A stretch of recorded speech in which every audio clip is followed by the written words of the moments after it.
第二届歌仔上星全国歌曲调大赛，今年是有超过2000人来报名。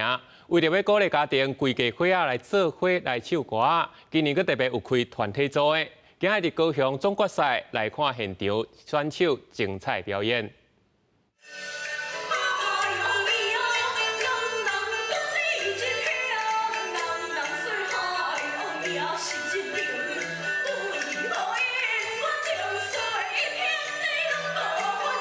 无论是脚步、手势，也是声调、押韵，拢表演甲足有办的。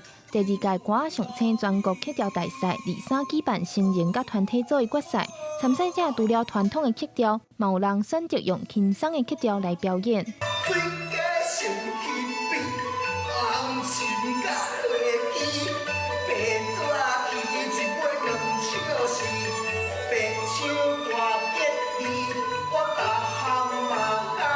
笑会安东哥买菜大师，观众是看甲笑嗨嗨。目前准备要做高中台语老师的景俊杰，用带劲生活的台语词配合活泼的曲调，摕到成人组的冠军。做一个台语老师，伊表示用歌仔来学习台语文对学生真有帮助。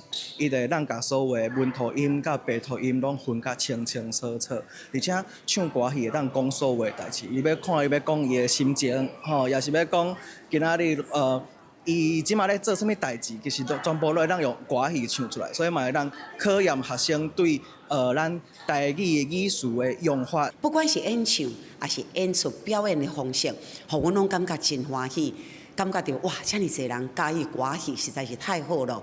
为着要互更较侪人接触歌仔文化，今年的比赛延续旧年，除了有少年组、成人组甲专业组，佮特别增加团体组，鼓励时大少年通组队来比赛。 全民来唱歌仔，互传统文化会当伫无共世代继续传化。记者邱朝阳高雄报道。